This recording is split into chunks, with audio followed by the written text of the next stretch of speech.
બનાસકાંઠાના અંબાજી પાદરવી મેળામાં યાત્રિકોની સુરક્ષા માટે પોલીસ વિભાગે ટેકનોલોજીનો આધુનિક ઉપયોગ શરૂ કર્યો છે।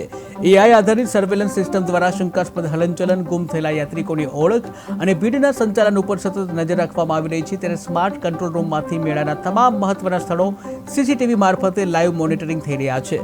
જ્યારે ગુનાહિત ઇતિહાસ ધરાવતા લોકોની ઓળખ કરવા સ્ટેટ ક્રાઇમની ટીમનો જે રેકોર્ડ બ્યુરો છે, આ રેકોર્ડ બ્યુરોની મદદ લેવામાં આવી રહી છે। ત્યારે પોલીસ અધિક્ષક પ્રશાંત સુંબેના જણાવ્યા અનુસાર અદ્યતન ટેકનોલોજીથી માઈ ભક્તોની સલામતી વધુ મજબૂત બની રહી છે। નમસ્કાર, હું પ્રશાંત સુંબે, પોલીસ અધિક્ષક બનાસકાંઠા।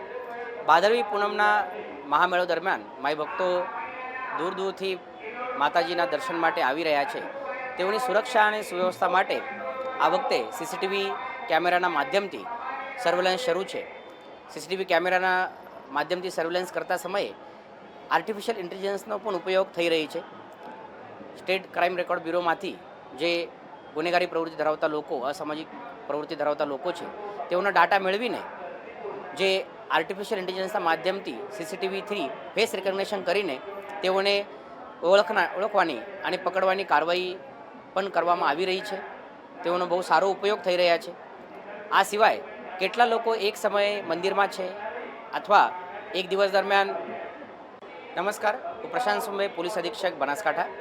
ભાદરવી પૂનમના મહામેળો દરમિયાન માઈ ભક્તો દૂર દૂરથી માતાજીના દર્શન માટે આવી રહ્યા છે।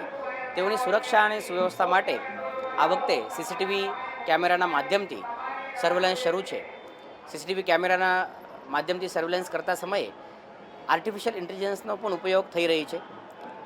સ્ટેટ ક્રાઇમ રેકોર્ડ બ્યુરોમાંથી જે ગુનેગારી પ્રવૃત્તિ ધરાવતા લોકો, અસામાજિક પ્રવૃત્તિ ધરાવતા લોકો છે, તેઓના ડાટા મેળવીને જે આર્ટિફિશિયલ ઇન્ટેલિજન્સના માધ્યમથી સીસીટીવીથી ફેસ રિકગ્નિશન કરીને તેઓને ઓળખવાની અને પકડવાની કાર્યવાહી પણ કરવામાં આવી રહી છે।